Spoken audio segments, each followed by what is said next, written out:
Hello students, कैसे हो आप सभी। आज हमारा जो हम पोर्शन स्टार्ट करने जा रहे हैं, आपके कल हमने पिछले वीडियो के अंदर जो टॉपिक स्टार्ट किया था आपके 12th क्लास का मानव का रक्त परिसंचरण तंत्र, जो 24 नंबर चैप्टर था आपके। और रक्त परिसंचरण तंत्र के अंदर हमने सबसे पहले देखा था कि जो रक्त के घटक कौन कौन से होते हैं। उसमें मैंने आपको बताया था कि रक्त के दो प्रकार के घटक होते हैं। एक जो द्रव भाग होता है वो होता है प्लाज्मा, और जो ठोस भाग होता है वो क्या कहलाती है, कणिकाएं। जो प्लाज्मा होता है वो होता है आपके 55%, और जो कणिकाएं होती है वो होती है 45%। फिर हमने प्लाज्मा के बारे में इंपॉर्टेंट पॉइंट देख लिए थे कि इसका रंग है वो हल्का पीला होता है, इसमें 90% जल होता है, 6 से 8% इसमें प्रोटीन होती है। जो महत्वपूर्ण प्रोटीन थी इसमें फाइब्रिनोजन, एल्बुमिन और ग्लोबुलिन, वो सब हमने देखा था। फिर हमने जो कणिका स्टार्ट की थी, सबसे पहली कणिका हमने पढ़ी थी आरबीसी या लाल रक्त कणिका, ठीक है। अब हम दूसरी कणिका स्टार्ट करने हैं, वो है आपके डब्ल्यूबीसी या श्वेत रक्त कणिका।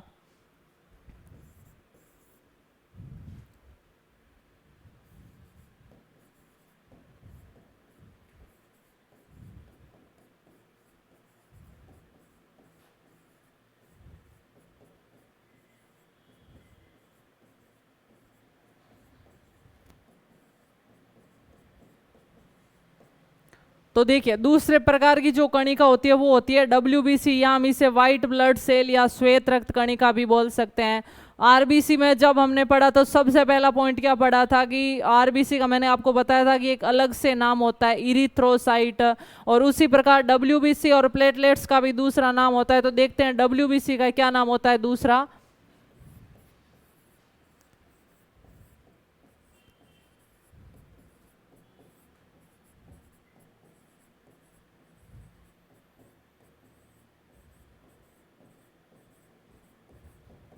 तो देखिए स्टूडेंट्स, डब्ल्यूबीसी का दूसरा नाम होता है ल्यूकोसाइट।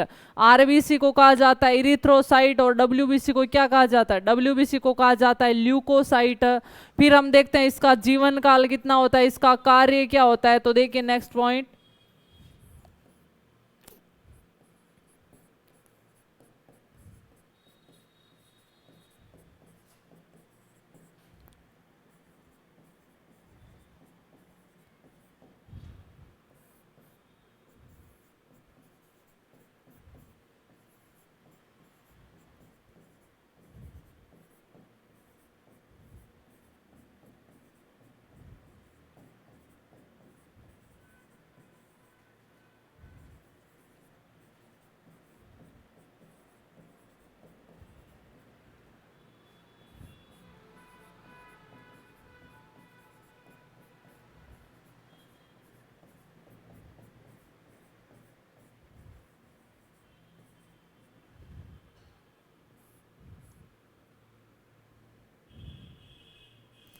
तो देखिए स्टूडेंट्स, इसके डब्ल्यूबीसी के क्या क्या पॉइंट है। सबसे पहले मैंने आपको बताया था कि जैसे आरबीसी को कहा जाता है इरिथ्रोसाइट, उसी प्रकार डब्ल्यूबीसी को क्या बोला जाता है, डब्ल्यूबीसी को कहा जाता है ल्यूकोसाइट।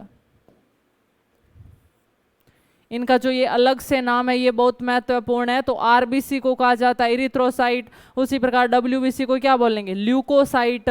डब्ल्यूबीसी का निर्माण कहाँ होता है, डब्ल्यूबीसी का निर्माण होता है अस्थि मज्जा के अंदर, बोन मेरो के अंदर। मैंने आपको बताया था हड्डियों का जो खोखला भाग होता है उसमें एक द्रव पदार्थ भरा रहता है, उसको बोलेंगे अस्थि मज्जा।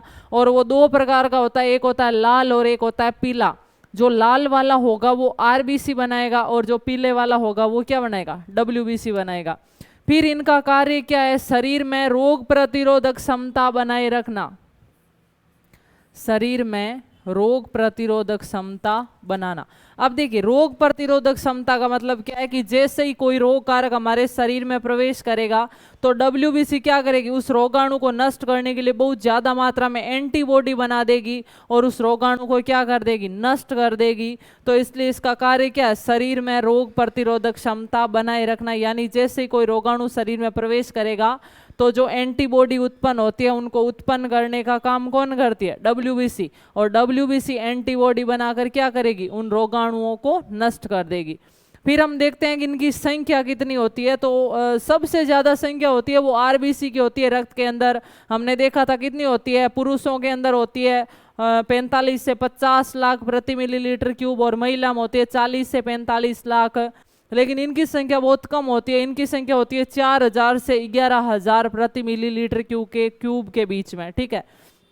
फिर देखिए जो WBC होता है, RBC का हमने आकार कैसा देखा था, उबिया अवतल, दोनों साइड से इस प्रकार धसी हुई। लेकिन जो WBC होती है ना, इसका कोई फिक्स आकार नहीं होता है, ये क्या करती है, अलग अलग प्रकार की पाई जाती है, कभी ये गोल हो जाती है, कभी ये चपटी हो जाती है, अलग अलग प्रकार के आकार धारण करती है।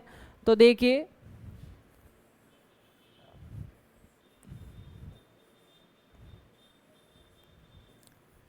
कभी ये गोल हो जाती है, कब चपटी हो जाती है, कभी अलग अलग शेप बना के रखती है। यानी WBC का जो आकार होता है वो निश्चित नहीं होता है, अनिश्चित आकार होता है।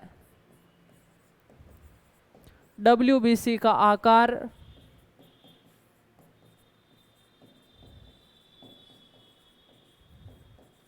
तो WBC का आकार कैसा होता है, अनिश्चित होता है, कोई फिक्स नहीं होता, ये अपनी शेप को, आकार को चेंज करती जाती है।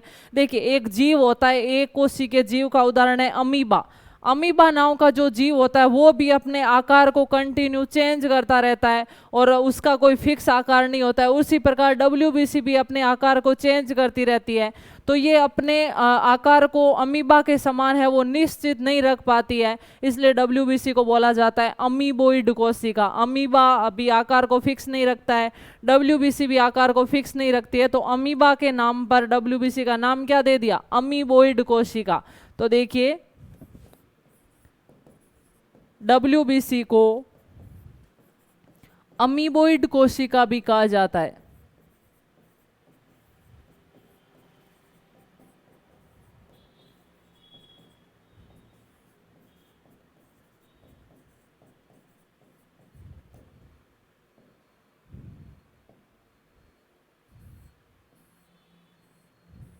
WBC को क्या बोला जाएगा, अमीबोइड कोशिका। तो आपको पूछ सकते हैं कि निम्न में से किस रक्त कणिका को अमीबोइड कोशिका कहा जाता है। तो ध्यान रखना जो WBC होती है, श्वेत रक्त कणिका, व्हाइट ब्लड सेल, उसको क्या बोला जाता है, अमीबोइड कोशिका, क्योंकि इसका आकार है वो अनिश्चित होता है। तो ध्यान रखना इसका आकार कैसा होगा, अनिश्चित। आया समझ में पॉइंट। उसके बाद हम देखते हैं कि जो WBC होती है वो क्या करेगी। मैंने आपको बताया था कि जो WBC की संख्या होती है वो 4000 से 11000 के मध्य होती है। लेकिन कभी कभी देखा जाता है कि यदि ब्लड टेस्ट करवाए जाए तो WBC की संख्या है वो 20-30 हजार के आसपास आ रही है। इसका मतलब क्या है कि WBC कब बढ़ेगी, जब हमारे शरीर में कोई रोगाणु प्रवेश कर जाएगा तो WBC बढ़ जाएगी, एंटीबॉडी बना लेगी, उस रोगाणु को नष्ट कर देगी। तो यदि हमारे शरीर में WBC की वैल्यू नॉर्मल आ रही है तो सही सिचुएशन है। लेकिन यदि हमारे रक्त के अंदर WBC की संख्या बढ़ी हुई प्रतीत हो रही है, इसका मतलब क्या है, हमारे शरीर में कोई रोगाणु प्रवेश कर गया और उसके विरुद्ध शरीर में क्या बन गई है, एलर्जी बन गई है। तो ध्यान रखना जब शरीर में किसी रोगाणु के विरुद्ध किसी भी अवांछित कारक से एलर्जी उत्पन्न हो जाती है तो किस रक्त कणिका की संख्या बढ़ जाती है, WBC की संख्या बढ़ जाती है। तो नेक्स्ट पॉइंट ध्यान रखना,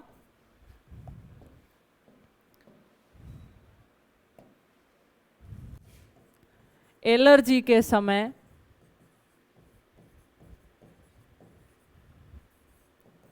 WBC की संख्या बढ़ जाती है। आया पॉइंट समझ में। तो पूछ सकते हैं कि किस रक्त कणिका की संख्या है वो एलर्जी के समय बढ़ जाएगी। अब देखिए हम ब्लड टेस्ट करवाएंगे तो WBC है वो 20-30 हजार के आसपास आ रही है, मतलब उस व्यक्ति को किसी चीज से एलर्जी है। लेकिन यदि ये संख्या लाखों में चली जाए, जहाँ WBC नॉर्मल 11,000 से 4,000 से 11,000 के मध्य होनी चाहिए, वहाँ अगर WBC की संख्या है वो लाखों में चली जाए, शरीर में बहुत ज़्यादा WBC बन जाए, तो उस समय एक भयंकर रोग हो जाता है जिसका नाम है ब्लड कैंसर या उसे ल्यूकेमिया रोग कहा जाता है। तो ध्यान रखना अगर WBC की संख्या थोड़ी सी बढ़ी हुई है, 1000 में है, तो मतलब व्यक्ति को रोग कौन सा हो गया, एलर्जी हो गई है। लेकिन यदि WBC की संख्या लाखों में चली गई है, मतलब उस व्यक्ति को ब्लड कैंसर या ल्यूकेमिया रोग हो गया है। तो नेक्स्ट पॉइंट ध्यान रखना,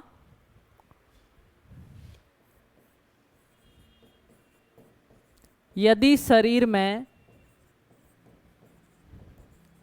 WBC की संख्या अत्यधिक बढ़ जाए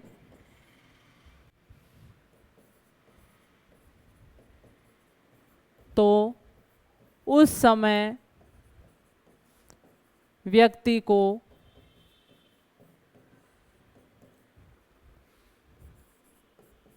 ब्लड कैंसर या ल्यूकेमिया रोग हो जाता है।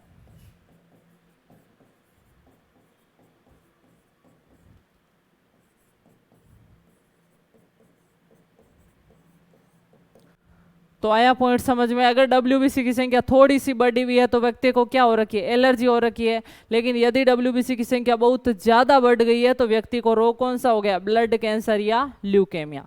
तो इन पॉइंट को आप नोट कीजिए कि आपने नोट कर लिया एलर्जी के समय डब्ल्यूबीसी की संख्या है वो बढ़ जाती है, और फिर आप ब्लड कैंसर वाला नोट कीजिए। फिर हम देखते हैं डब्ल्यूबीसी के प्रकार।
तो स्टूडेंट्स नेक्स्ट हम देखते हैं कि जो डब्ल्यूबीसी होती है वो कई प्रकार की होती है। तो देखें डब्ल्यूबीसी के प्रकार।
तो देखिए स्टूडेंट्स, जो डब्ल्यूबीसी होती है वो दो प्रकार की होती है। एक तो वो डब्ल्यूबीसी जिनके कोशिका द्रव्य में कुछ कण जैसी संरचना पाई जाती है।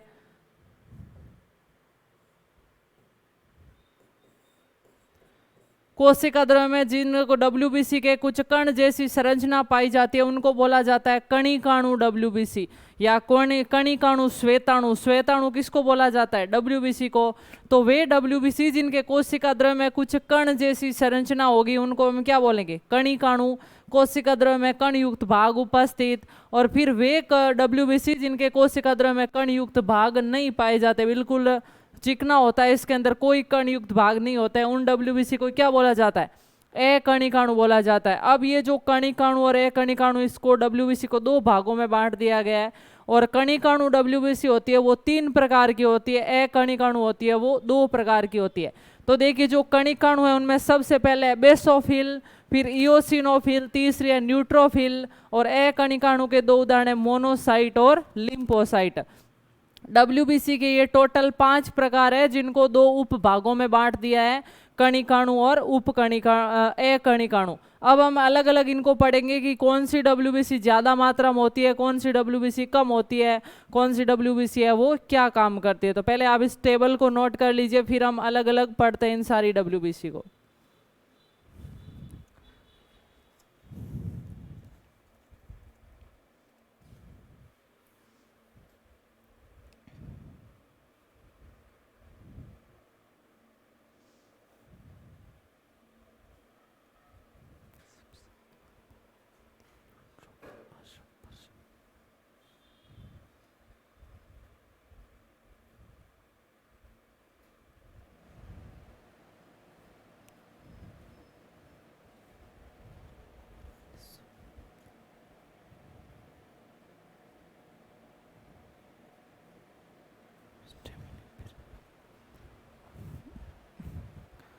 तो स्टूडेंट्स हम सबसे पहले पढ़ते हैं, बेसोफिल से स्टार्ट करते हैं।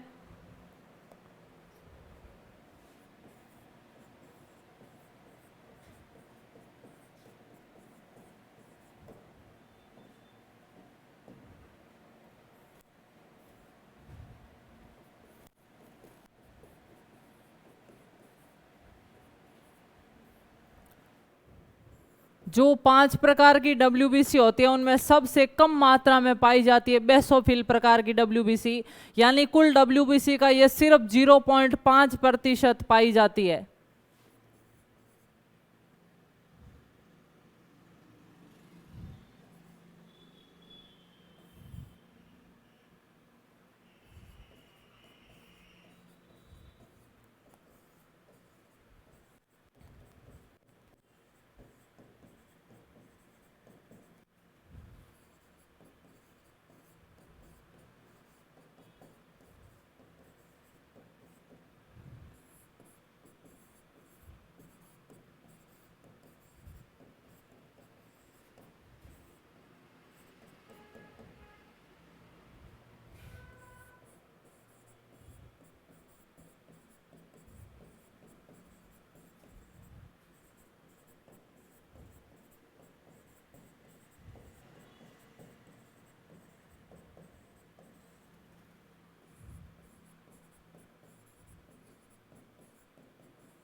तो देखिए जो बेसोफिल वाली डब्ल्यूबीसी है, मैंने आपको बताया था ये क्या पाई जाती है? सबसे कम मात्रा में, सबसे कम मात्रा में पाई जाती है। और कितने परसेंट एरिया को कवर करती है? 0.5% है वो कुल डब्ल्यूबीसी का। 0.5% ही है वो। कौन सी डब्ल्यूबीसी होती है? बेसोफिल। और ये कुछ रसायनों का स्राव करती है जिनका नाम है हिस्टेमिन और हिपेरिन। और ये हमारे शरीर के अंदर शोध प्रक्रियाओं को उत्पन्न कर देते हैं, एलर्जी के समय उत्पन्न हो जाते हैं। तो ये किन पदार्थों का निर्माण करती है? हिस्टेमिन और हिपेरिन। तो ये आपके बेसोफिल के पॉइंट थे, इसको नोट कीजिए। फिर हम पढ़ते हैं दूसरे प्रकार की डब्ल्यूबीसी।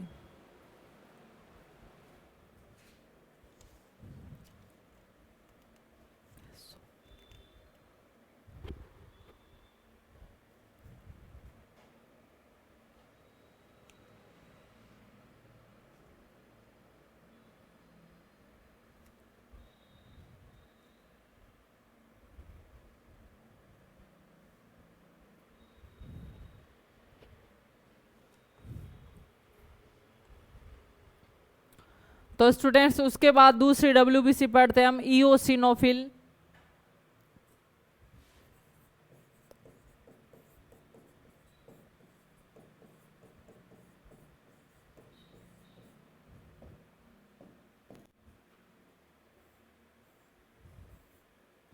जो इओसिनोफिल वाली डब्ल्यूबीसी होती है वो कुल डब्ल्यूबीसी का 2.5% भाग बनाती है।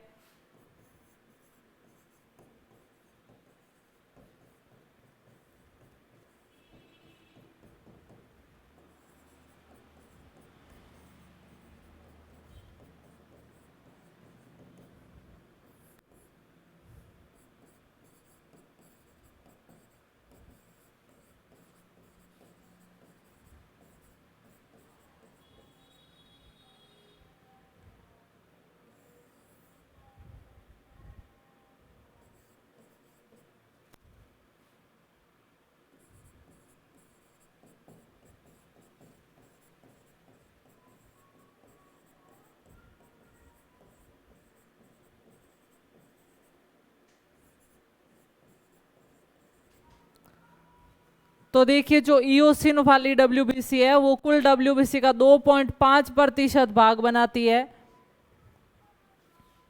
और उसके अलावा जब हमारे शरीर के अंदर कोई रोगाणु प्रवेश कर जाता है या हमें किसी चीज से एलर्जी हो जाती है तो सबसे ज्यादा मात्रा में उत्पन्न होने वाली डब्ल्यूबीसी कौन सी है? इओसिनोफिल। क्वेश्चन आ सकता है परजीवी संक्रमण के समय या एलर्जी के समय कौन सी डब्ल्यूबीसी उत्पन्न होती है? तो आपको क्या ध्यान रखना, इओसिनोफिल, यानी एलर्जी के समय तथा परजीवी संक्रमण के समय। तो ये आपके इओसिनोफिल, तो इसको नोट कीजिए। फिर नेक्स्ट देखते हैं हम न्यूट्रोफिल।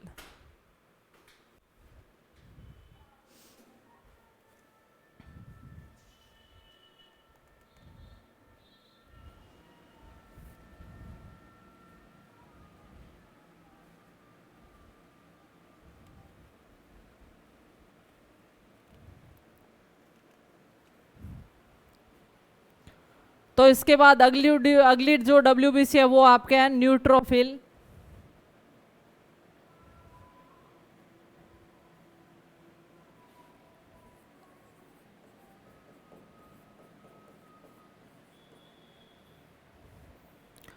जितनी भी प्रकार की डब्ल्यूबीसी है उनमें सबसे ज्यादा मात्रा में पाई जाती है ये डब्ल्यूबीसी, यानी कुल डब्ल्यूबीसी का 62% है वो किसका बना होता है? न्यूट्रोफिल का बना होता है।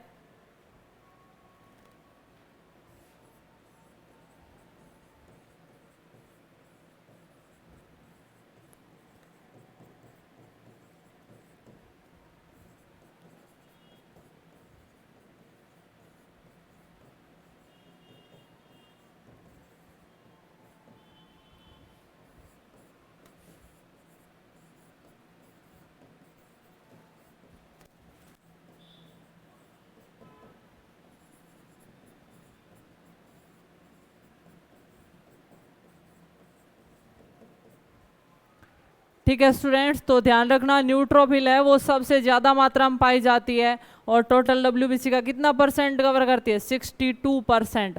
तो यहां तक हमने पढ़ी जो कणिकाणु डब्ल्यूबीसी थी, इसको नोट कीजिए। फिर हम देखते हैं ए कणिकाणु डब्ल्यूबीसी जो आपके लिम्फोसाइट और मोनोसाइट होती है।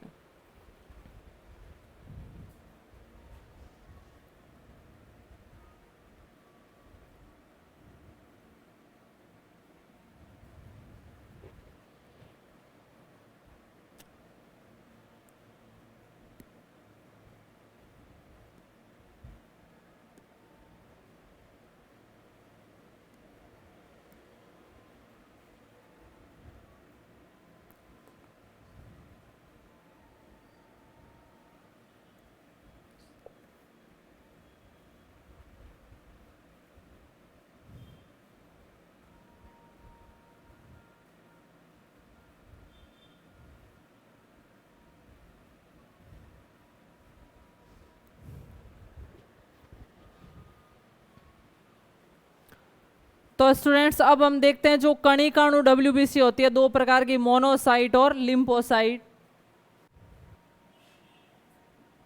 ए कणिकाणु,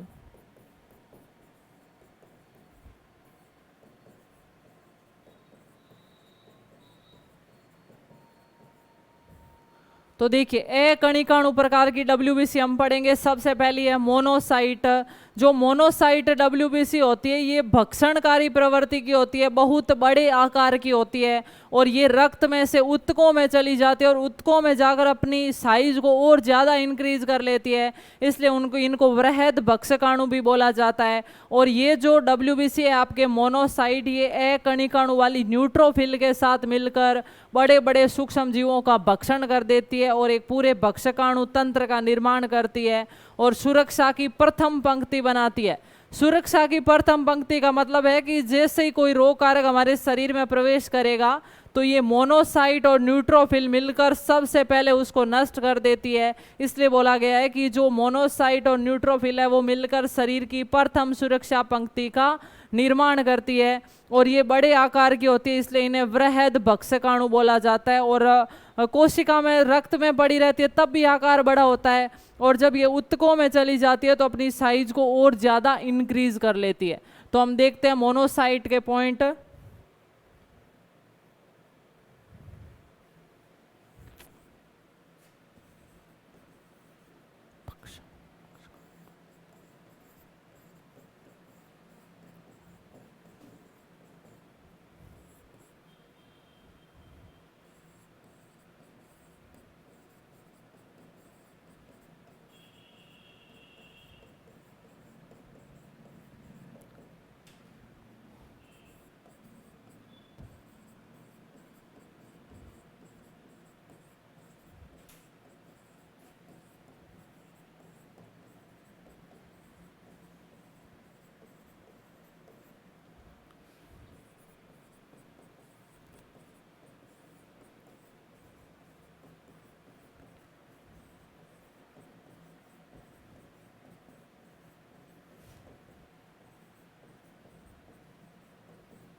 तो देखिए इसमें क्या क्या ध्यान रखना है। ये भक्षकाणु प्रवृत्ति की होती है, यानी रोगाणु को नष्ट करने की इनकी प्रवृत्ति होती है। परजीवी को भक्षण या नष्ट करने की प्रवृत्ति, ठीक है। दूसरा पॉइंट, इनका आकार है वो बड़ा होता है, साइज वो ज्यादा बड़ी होती है, इसलिए तो इनको बोला जाता है वृहद भक्षकाणु। और ये रक्त से ऊतकों में जाकर अपने आकार को और बढ़ा लेती है, इसलिए इनको क्या बोला जाता है, वृहद भक्षकाणु बोला जाता है। ये क्या करती है, न्यूट्रोफिल के साथ मिलकर सुरक्षा की प्रथम पंक्ति बनाती है। तो सुरक्षा की प्रथम पंक्ति क्या होती है, रोगाणु के शरीर में प्रवेश करने पर जो रक्त कोशिका सबसे पहले उसे नष्ट करती है उसको क्या बोला जाएगा, सुरक्षा की प्रथम पंक्ति। और इसको बनाने का काम कौन करती है, एक तो आपके मोनोसाइट और दूसरी न्यूट्रोफिल। तो इसको आप नोट कीजिए, फिर हम अगली पढ़ते हैं लिम्फोसाइट प्रकार की डब्ल्यूबीसी।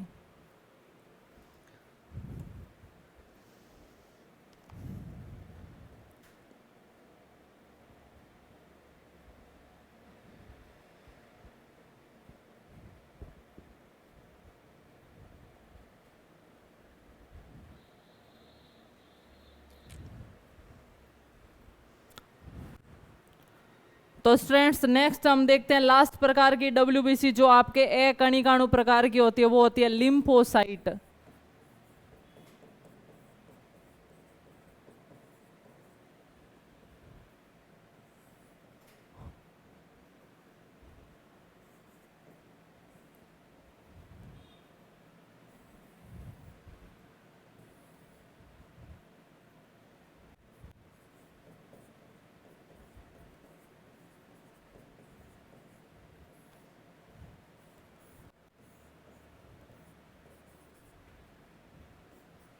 जो लिम्फोसाइट होती है वो दो प्रकार की होती है, इनकी प्रवृत्ति भक्षणकारी नहीं होती है, यानी ये भी हमारे शरीर की प्रतिरक्षा तंत्र को बनाती है, इम्यूनिटी सिस्टम को बनाती है, लेकिन ये भक्षण प्रवृत्ति की नहीं होती है,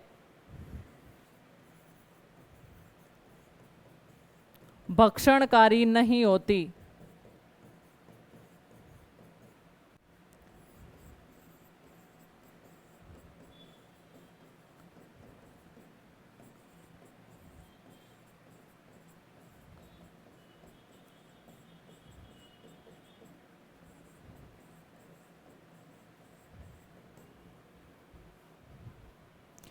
तो देखिए, एक तो ध्यान रखना, जो लिम्फोसाइट होती है वो अकणिकाणु प्रकार की होती है, ये दो प्रकार की होती है, बी लिम्फोसाइट और टी लिम्फोसाइट। ये भक्षणकारी नहीं होती है, यानी रोगों को बिल्कुल भक्षण करने की प्रवृत्ति नहीं होती है इसकी। इसका निर्माण है वो थाइमस ग्रंथि के द्वारा होता है। हमारे शरीर के अंदर एक अंतःस्रावी ग्रंथि पाई जाती है, उसको बोला जाता है थाइमस ग्रंथि, और थाइमस ग्रंथि के द्वारा किसका निर्माण किया जाता है? लिम्फोसाइट का। तो थाइमस ग्रंथि लिम्फोसाइट का निर्माण करेगी, और लिम्फोसाइट हमारे शरीर में रोगों से लड़ने की क्षमता उत्पन्न करती है। इसलिए जो थाइमस ग्रंथि को बोला जाता है कि शरीर की प्रतिरक्षा क्षमता बनाए रखने वाली ग्रंथि होती है ये, क्योंकि ये किसका निर्माण करती है? लिम्फोसाइट का। और लिम्फोसाइट का काम होता है शरीर में रोग प्रतिरोधक क्षमता को बनाए रखना। तो लिम्फोसाइट का कार्य क्या होगा? शरीर में रोग प्रतिरोधक क्षमता